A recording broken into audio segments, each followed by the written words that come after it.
website right now and download my free course on alternate picking mastery. It contains 5 essential exercises that will take you to alternate picking mastery faster than you can imagine. And then I've included my method of how to lay out a practice plan in just 1 to 2 minutes that will absolutely boost your results like nothing you ever tried before. So go download it right now. It's free.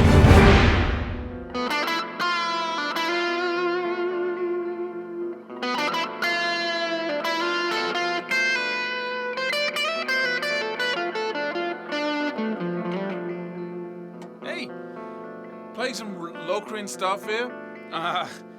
We're going to talk about how to practice modes because we've been very theoretical about it. So let's just look into how you actually practice these modes and how do you use them, because you can use them for improvising. You can determine. You can say, I want to play a Locrian solo, guys. So please play the B minor 7th flat 5 in the background, right? And let me just rip it in the Locrian mode. You can do that, and then suddenly people are going to say, oh, what a cool sound, right? And you can use it for composing. You can actually say, I want to have a song in that, a melody in that feeling.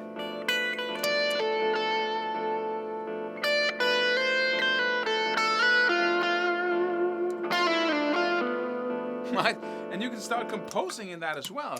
And that's relevant in jazz, pop, metal, dark metal, whatever you want. You can really use these sounds because they all have a special mood. So how do we learn them? How do we practice them? And I'm going to focus on just the improvisation part of it, the soloing part, because that's really where you compose in real time, right? It's now. You have to play something that sounds like you know what you're doing, right? So what is the Locrian mode? Well, we have these 7 notes in the C major scale, and we're just going to focus on the C major scale again. And these modes are basically just the chords in the background with the scale on top. And then I'm going to focus on the chord notes as we have agreed upon before, because that's what produces the sound of the chord and the scale in combination. So we have the C major, the first step, the chord built on the first step. We have the D minor, E minor, we have the F major, the G major, and the A minor.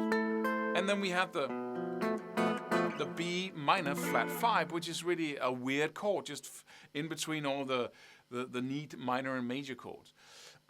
So how do we go about practicing each of these 7 modes? And the most direct thing is just using your ear.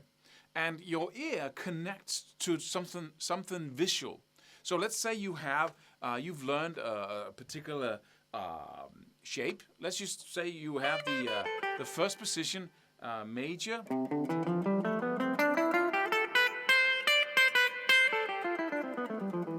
cage shape, right? So you have the C here, and then you play the C major scale all the way down. You stay vertical, so you have only 2 notes on the B string. But if you learn this shape, this is a little bit too big to connect the sound with the visual shape. So what I recommend that you do, if you're into cage shapes, that's your primary reference, then take the top 3 strings.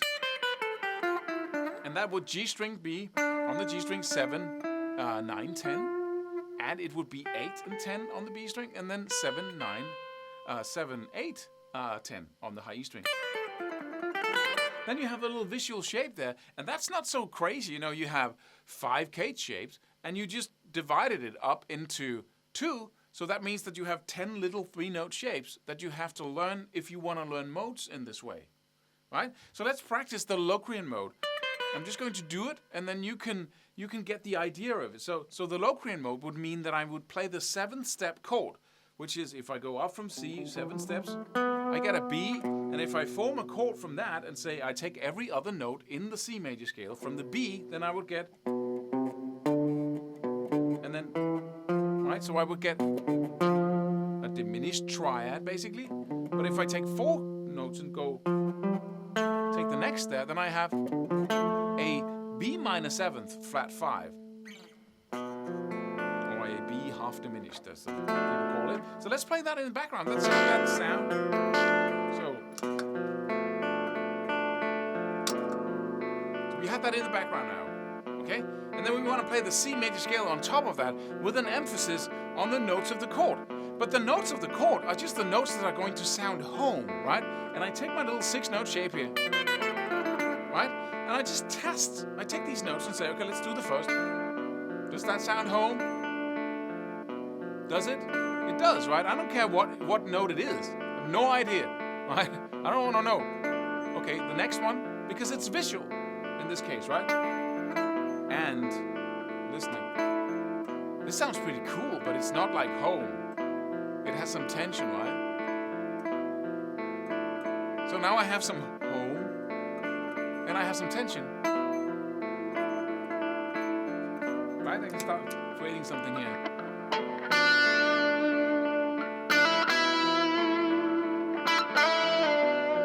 Right? A little bit of tension, a little bit of home again. Let's do the next note in the shape.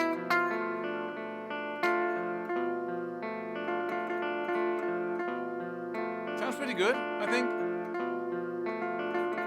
Right? So I can go back and forth between these. Okay, so now let's just stay on this string.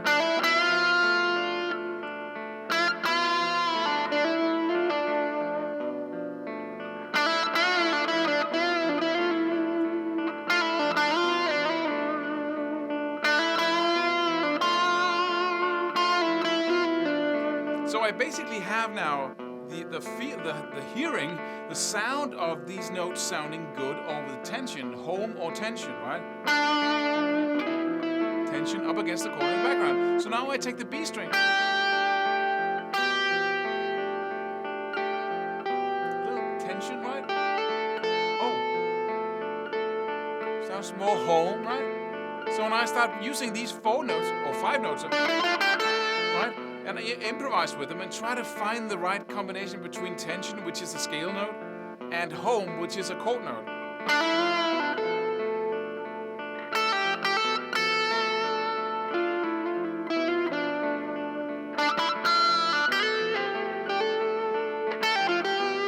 And if you've never done this, you're going to search and probe for the right notes, and you're going to try and create something, and it's not going to sound good. But if you stay there,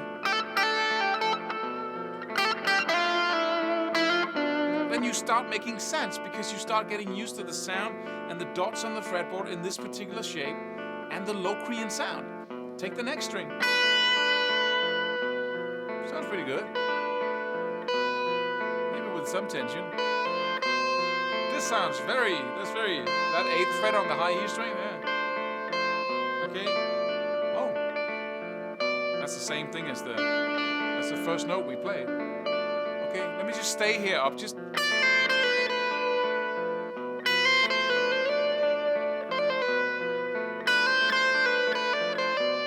to get used to what notes sound good over the Locrian here. And I can go back, right? So I start with each string, stay there for long enough to be certain and secure in what notes sound good.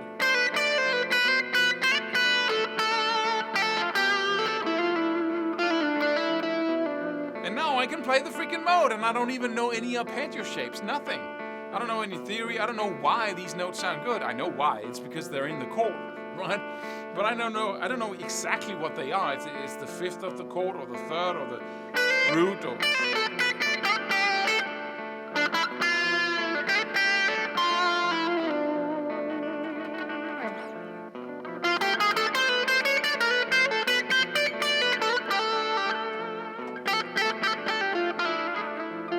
Right? And then I can take another 6-note shape. And you might, this takes forever. No, it doesn't, because this is what happens when you do that. Just before I give you that little point there, let's just take the same 6-note shape, but let's take one of the other chords from the C major scale. Let's do, what will it be? Let's do something we haven't done a lot of. Let's just say we take the A minor, right? The root of the natural minor. So we go.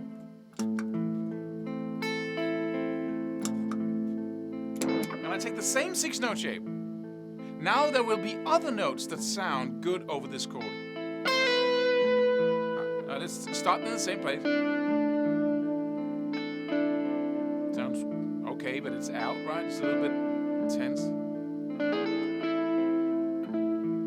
the second note on that string, on that G string, sounds totally home. Before it was tense. Okay, let's do the next one. Hear that? There's tension there.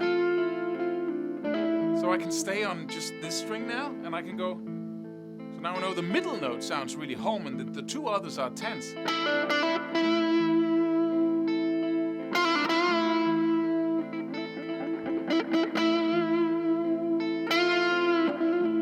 Right?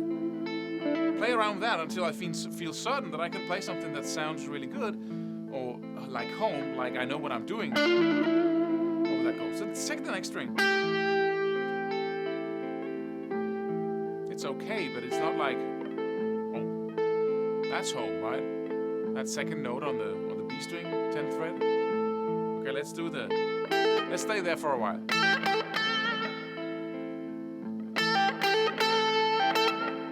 Let's go back to the other string where we had the middle note working really well.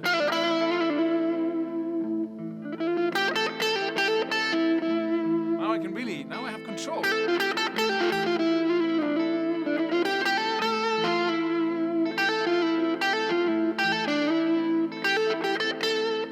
High E string. That's my favorite. That's the 9th. I love that.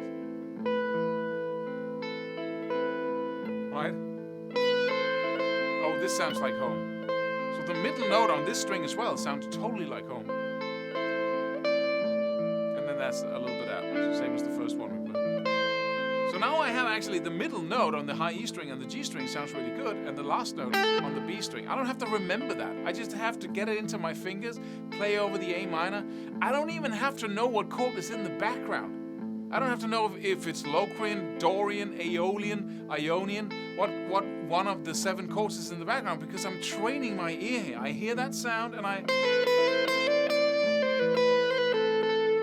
immediately start playing the scale in that way. It's magic. You don't have to know any of the theory. You can just put on any of the 7 chords on a 6-note shape, start playing until you get used to what notes work and what doesn't, and then voila, you have a new skill in here without having a mental abstraction, a concept in your head.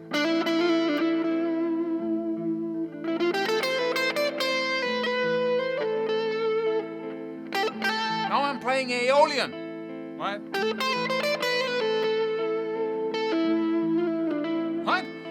So what I'm doing now is I'm playing lines that begin and end on a chord note and use the others as passing notes, basically. That's a rule, right? You can always break the rules, but that's when you sound like you're playing in the same sound as the chord in the background. So what happens now if I went, next level here, if I went first Locrian, right? First, and then A minor.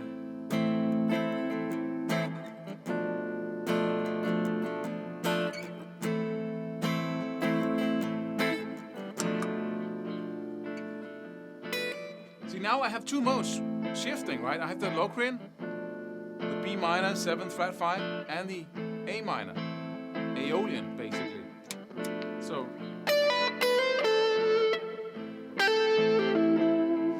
Locrian and Aeolian.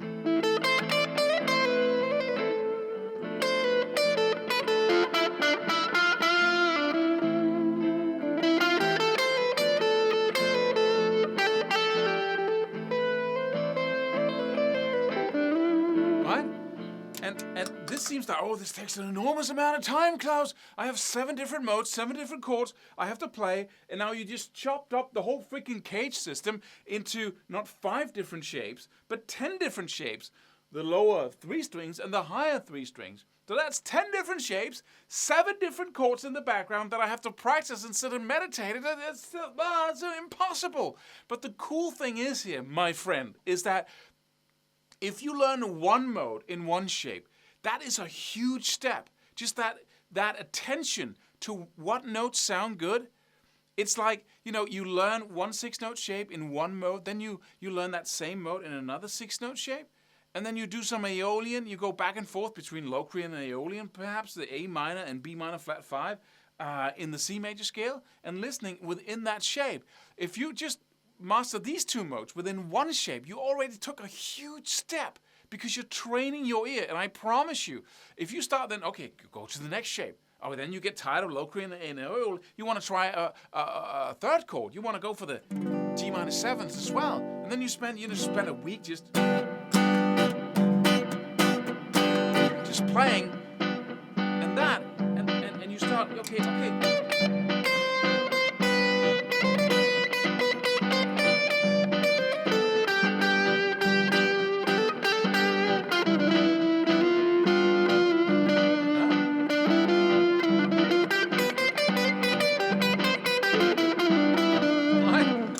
You have that sound under control, but you get hypersensitive to what happens there, what notes sound good, and suddenly, bam, bam, bam, bam, you can play over any freaking chord progression with the major scale. No pentatonics, no arpeggios in your head, no shapes and all kinds of stuff. You're only using your ear. And you practice first over one chord at a time, which is what a mode is, right? And then you have two chords going back and forth, it's so important to have a looper pedal.